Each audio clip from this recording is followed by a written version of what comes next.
سب حامل ہیں جو بیمار کو صحت مند بناتا ہے، کمزور کو طاقتور کرتا ہے، جو بھی کو مٹا کر ہی کے تصور کو تصدیق بناتا ہے۔ یہ عقیدہ توحید یہ مدارس سے ملا، مدارس سے پڑھنے والے علماء سے ملا۔ کہاں سے پڑھ کے آئے؟ شیخ القرآن مولانا غلام اللہ خان دینی مدارس سے۔ کہاں سے پڑھ کے نکلے؟ شیخ التفسیر حضرت مولانا حسین علی بابچلوی۔ کہاں سے پڑھ کے آئے؟ امام الاولیاء قطب الاقطاب شیخ لاہوری۔ کہاں سے پڑھ کے آئے؟ امام اہل سنت مولانا سرفراز خان صفدر۔ ان دینی مدارس نے صحابہ کرام کی عزت و ناموس کس نے سمجھائی؟ علماء نے۔ کہاں سے پڑھ کے آئے؟ علماء کرام دینی مدارس سے۔ تو دینی مدارس ہیں جنہوں نے ہمارے عقائد و نظریات کو محفوظ رکھا ہے، ہمارے اخلاق کو محفوظ رکھا ہے، ہماری تہذیب کو محفوظ رکھا ہے، ہماری روایات کو محفوظ رکھا ہے، نظریہ پاکستان کو محفوظ رکھا ہے، پاکستان کو استحکام بخشا ہے۔ پاکستان کی جغرافیائی سرحدوں پر ہماری پاک فوج کے جوان پہرا دے رہے ہیں اور ہمیں اپنی پاک فوج پہ فخر ہے۔ ہم گرم بستروں میں سو رہے ہیں، وہ ٹھنڈے بارڈروں پر اس وقت پہرا دے کر ہم سب کی جان مال کو تحفظ فراہم کر رہے ہیں۔ اب پاکستان کی جغرافیائی سرحدوں پر جو ہماری پاک فوج کے جوان پہرا دے رہے ہیں، ان کی پیٹھ پر علماء کا ہاتھ ہے، دینی مدارس ان کی پشت پر ہے، اور ان دینی مدارس کے فضلاء نے افغانستان کی سرزمین پر پاکستان کی بقا کی جنگ لڑی۔ کشمیر میں علماء شہید ہوئے، مختلف محاذوں پر علماء شہید ہوئے۔ جب پاک فوج طلب کرتی ہے ملک کی جغرافیائی سرحدوں کی حفاظت کے لیے، تو یہ علماء سب سے پہلے میدان میں آتے ہیں، اور جب بھی پاکستان کو ضرورت محسوس ہوئی تو یہ علماء کسی سے پیچھے نہیں رہیں گے۔ سیاستدان حکومت یہاں کرتے ہیں، مال یہاں کا لوٹتے ہیں، اور جب ان کی نوکری اور ملازمت ختم ہوتی ہے، کوئی کینیڈا کا رخ کرتا ہے، کسی کا بنگلہ پہلے سے امریکہ میں تیار ہوتا ہے، کسی کا محل برطانیہ میں اس کا منتظر ہوتا ہے۔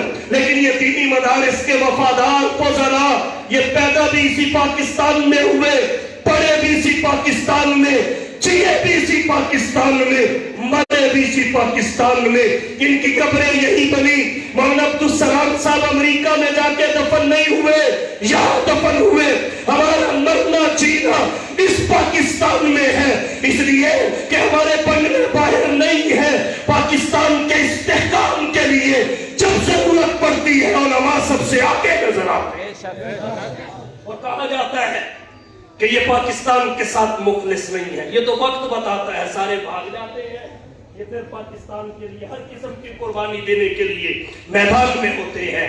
تو یہ بات سمجھنے کی ضرورت ہے اوپر والوں کو بھی کہ پاکستان کے ساتھ جتنا مخلص یہ طبقہ ہے، کوئی بغیر تنخواہ کے، بغیر پینشن کے، بغیر مراعات کے استحکام پاکستان کا ضامن ہے یہ دینی مدارس۔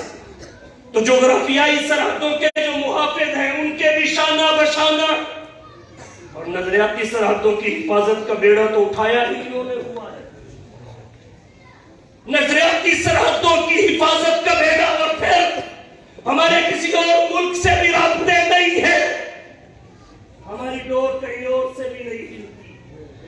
ہم پاکستان کی محبت میں کرتے ہیں جو کرتے ہیں، ہم کسی کے نظریہ کو پروموٹ نہیں کر رہے، ہم نظریہ پاکستان کو فروغ دیں، دو قومی نظریے کو۔ ابھی ماضی قریب میں صحابہ کرام اور اہل بیت اعظام کی توہین پر سزا میں اضافے کا بل قومی اسمبلی سے متفقہ طور پر منظور ہوا۔ اللہ کرے سینٹ سے بھی یہ پاس ہو جائے اور بل نہ رہے، قانون بن جائے، آمین، قانون بن جائے۔ تو اس وقت بہت ساری بلیاں تھیلوں سے باہر آئی، اتحاد امت کا برقع پہن کر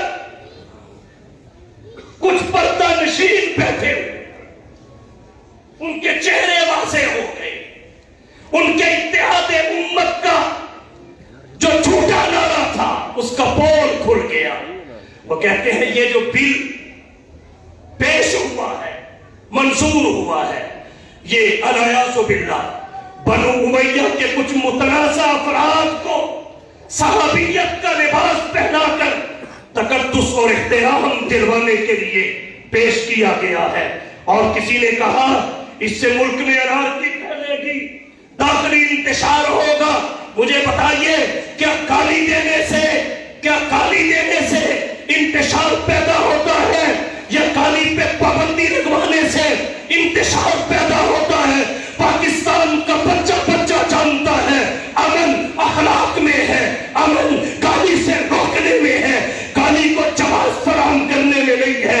گالی دینا اس کی اخلاق اجازت نہیں دیتا، اس کی شرافت اجازت نہیں دیتی، اس کی قانون اجازت نہیں دیتا، اس کی شریعت اجازت نہیں دیتی، اس کی وحی اجازت نہیں دیتی، آسمانی تعلیمات اس کی اجازت نہیں دیتی۔ تو کون ہے جو مذہب کے نام پر گالی کو فروغ دے رہا ہے؟ پاکستان کی عوام اس نظریے کے ساتھ چلنے کے لیے تیار ہے، بلند آواز سے اس کی تائید اور حمایت کرنے کے لیے تیار نہیں ہے۔ ہم نے دیکھا ہے وہ یہودی نہیں جو حضرت موسیٰ کے ساتھیوں کو گالی دے، وہ عیسائی نہیں جو حضرت عیسیٰ کے حواریوں کو گالی دے۔ تو پھر ہم کیسے مسلمان مانے جو محمد کے ساتھی کو گالی دے؟ کیسے مسلمان مانے؟